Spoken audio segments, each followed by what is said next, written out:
তো আজকের আলোচনার কেন্দ্রে আছেন বিরাট কোহলি। তবে আমরা এখানে শুধু তার রেকর্ড বা পরিসংখ্যান নিয়ে কথা বলতে বসিনি। একদমই না। আমাদের হাতে যে তথ্যসূত্রগুলো আছে সেগুলো কোহলিকে একজন ক্রিকেটার ছাপিয়ে এক বিরাট ব্যক্তিত্ব হিসাবে তুলে ধরেছে। আমাদের লক্ষ্য হলো এই ব্যক্তিত্বের গভীরে যাওয়া, কিভাবে একজন ক্রিকেটার একটা প্রজন্মের আইকন হয়ে ওঠেন সেটাই খুঁজে বের করা। হ্যাঁ, ঠিক তাই। কারণ কোহলির আসল প্রভাবটা তার রানের সংখ্যার চেয়ে অনেক বেশি।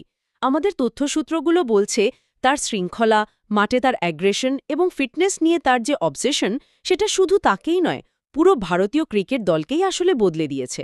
আর এটাই তো আজকের আলোচনার সবচেয়ে আকর্ষণীয় দিক। একদম। চলুন তাহলে একদম শুরু থেকেই শুরু করি। দিল্লির এক সাধারণ মধ্যবিত্ত পরিবার থেকে উঠে আসা একটি ছেলে।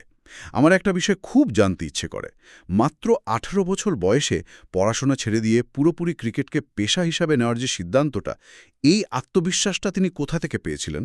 এটা তো একটা বিশাল ঝুঁকি ছিল। ঝুঁকি তো বটেই, কিন্তু তার প্রতিভার একাগ্রতা দুটোই ছিল আকাশ ছোঁয়া। আর এই সিদ্ধান্তের ফলও কিন্তু খুব দ্রুতই পাওয়া গিয়েছিল। কিভাবে? মনে করে দেখুন 2008 সালের অনূর্ধ্ব-19 বিশ্বকাপ। তার নেতৃত্বেই তো ভারত চ্যাম্পিয়ন হয়। ওহ হ্যাঁ হ্যাঁ। আর সেখান থেকেই নির্বাচকদের নজরে পড়েন তিনি। বলা যেতে পারে ওই মুহূর্তটাই ছিল তার আন্তর্জাতিক কেরিয়ারের লঞ্চপ্যাড। আর সেই লঞ্চপ্যাড থেকে তিনি এমনভাবে উড়লেন যে আর পেছনে তাকাতে হয়নি, বিশেষ করে রান তাড়া করার ক্ষেত্রে। আমরা সবাই তাকে চেজ মাস্টার বলি, কিন্তু এই তকমাটা তো শুধু কথার কথা নয়। এর পেছনের আসল রহস্যটা কি বলে আপনার মনে হয়? দেখুন, ব্যাপারটা হলো চাপের মুখে মাথা ঠান্ডা রাখার একটা অসাধারণ ক্ষমতা। লোকে তাকে চেজ মাস্টার বলে কারণ তিনি জানতেন ঠিক কখন আক্রমণ করতে হবে আর কখন স্ট্রাইক রোটেট করে স্কোরবোর্ড সচল রাখতে হবে। হুম। তার সবচেয়ে বড় গুণ হল তিনি খেলাটাকে একদম শেষ পর্যন্ত নিয়ে যেতে পারতেন। পরিস্থিতি যত কঠিনই হোক না কেন, তার বিশ্বাস থাকত যে তিনি ম্যাচ জেতাতে পারবেন। এই মানসিক দৃঢ়তা। হ্যাঁ, প্রতিপক্ষের পরিকল্পনা ভেস্তে দেওয়ার এই মানসিক দৃঢ়তাই তাকে অন্যদের থেকে আলাদা করে। এই মানসিক দৃঢ়তার কথাই যখন উঠল, তখন তো অধিনায়কত্বের প্রসঙ্গ আসেই। তার নেতৃত্বে ভারত টেস্টে 1 নম্বর দল হয়েছে, বিদেশের মাটিতে সিরিজ জিতেছে। অধিনায়ক হিসেবে দলকে শীর্ষে নিয়ে যাওয়ার জন্য তো শুধু কৌশলই যথেষ্ট ছিল না, তাই না? একদমই না। আর এখানেই কোহলি এক যুগান্তকারী পরিবর্তন আনেন বলা যায়।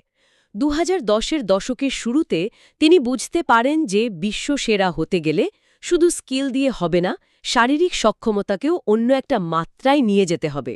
তার সেই বিখ্যাত ফিটনেস ট্রান্সফরমেশন। হ্যাঁ, তার সেই কঠোর ডায়েট আর ফিটনেস রুটিন শুধু তার ব্যক্তিগত পারফরমেন্সকেই উন্নত করেনি, পুরো ভারতীয় দলের সংস্কৃতিটাই বদলে দিয়েছিল। এই বিষয়টা একটু ভেঙে বললে ভালো হয়। এর প্রভাবটা ঠিক কতটা সুদূরপ্রসারী ছিল? ব্যাপারটা হলো, আগে যেখানে ভারতীয় দলের ফিটনেসকে হয়তো উতনা গুরুত্ব দেওয়া হতো না, সেখানে কোহলি এমন একটা পরিবেশ তৈরি করেন যেখানে অ্যাথলেটিসিজম আর ফিটনেস দলের একটা অবিচ্ছেদ্য অংশ হয়ে ওঠে। আচ্ছা। এর ফলে কি হলো, দলের ফিল্ডিংয়ের মান বাড়ল, দৌড়ে রান নেওয়ার ক্ষমতা বাড়ল এবং ইনজুরির প্রবণতাও অনেক কমে গেল। আধুনিক ভারতীয় দলের সাফল্যের অন্যতম চাবিকাঠিই ছিল এই ফিটনেস বিপ্লব। অর্থাৎ মাঠের নেতা হিসেবে তিনি একদম সামনে থেকে নেতৃত্ব দিয়েছেন। কিন্তু মাঠের বাইরেও তো তার একটা আলাদা জগৎ আছে।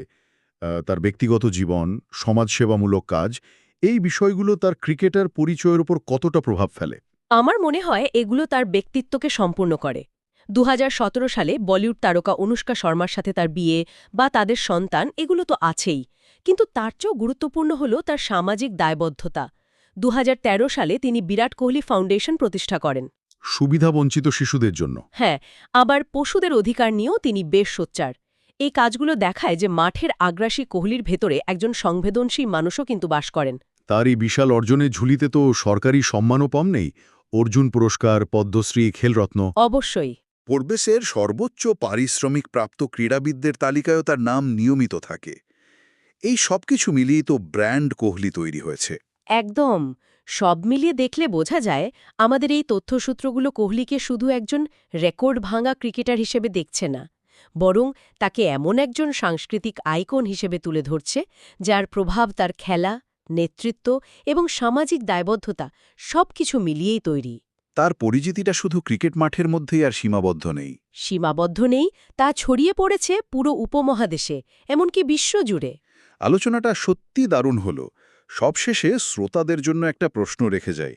যে ক্রীড়াবিদ মাঠে এত কিছু অর্জন করেছেন এবং মাঠের বাইরেও সমাজে ইতিবাচক প্রভাব ফেলতে সমানভাবে প্রতিশ্রুতিবদ্ধ, তার জীবনের পরবর্তী অধ্যায়টি কেমন হতে পারে? ক্রিকেটার কোহলির পর আমরা কোন বিরাট কোহলিকে দেখতে পাব?